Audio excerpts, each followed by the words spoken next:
நீதிமொழிகள் 18ஆம் அதிகாரம். பிரிந்து போகிறவன் தன் இச்சையின்படி செய்ய பார்க்கிறான், எல்லா ஞானத்திலும் தலையிட்டுக் கொள்ளுகிறான்.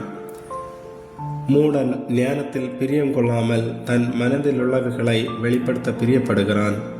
துன்மார்க்கன் வர அவமானம் வரும், அவமானத்தோടെ நிந்தையும் வரும். மனுஷனுடைய வாய்மொழிகள் ஆழமான ஜலம் போலிருக்கும், ஞானத்தின் ஊற்று பாய்கிற ஆற்றை போலிருக்கும். வழக்கிலே நீதிமானை தோற்கடிக்கிறதற்கு துன்மார்க்கனுக்கு முகதாட்சணியம் பண்ணுவது நல்லதல்ல. மூடனுடைய உதடுகள் விவாதத்தில் நுழையும், அவன் வாய் அடிகளை வரவழைக்கும். மூடனுடைய வாய் அவனுக்கு கேடு, அவன் உதடுகள் அவன் ஆத்மாவுக்கு கண்ணி. கோள்காரனுடைய வார்த்தைகள் விளையாட்டு போலிருக்கும், ஆனாலும் அவைகள் உள்ளத்திற்குள் தைக்கும். தன் வேலையில் அசதியாய் இருப்பவன் அழிம்பனுக்கு சகோதரன். கர்த்தரின் நாமம் பலத்த துருகம், நீதிமான் அதற்குள் ஓடி சுகமாயிருப்பான். ஐஸ்வர்யவானுடைய பொருள் அவனுக்கு அரணான பட்டணம், அது அவன் எண்ணத்தில் உயர்ந்த மதில் போலிருக்கும்.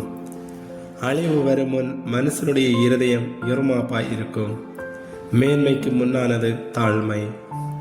காரியத்தை கேட்கும் முன் உத்தரம் சொல்லுகிறவனுக்கு அது புத்தியினமும் வெட்கவுமாயிருக்கும்.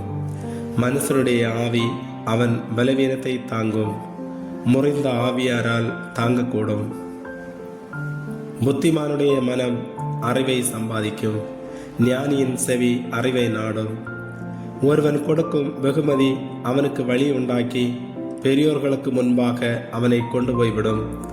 தன் வழக்கிலே முதல் பேசுகிறவன் நீதிமான் போல் காணப்படுவான், அவன் அயலானோ வந்து அவனை பரிசோதிக்கிறான். சீட்டு போடுதல் விரோதங்களை ஒழித்து பலவான்கள் நடுவே சிக்கருக்கும். அரணான பட்டணத்தை வசப்படுத்துவதை பார்க்கிலும் கோபம் கொண்ட சகோதரனை வசப்படுத்துவது அரிது. அவர்களுடைய விரோதங்கள் கோட்டை தாழ்பாள்கள் போலிருக்கும்.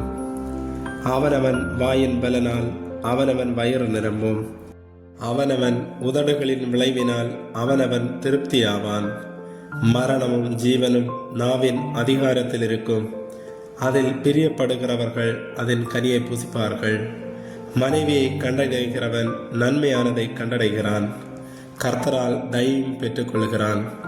தரித்திரன் கெஞ்சி கேட்கிறான், ஐஸ்வர்யவான் கடினமாய் உத்தரவு கொடுக்கிறான். சிநேகிதரில் உள்ளவன் சிநேகம் பாராட்ட வேண்டும், சகோதரனிலும் அதிக சொந்தமாய் சிநேகிப்பவனும் உண்டு. ஆமேன்.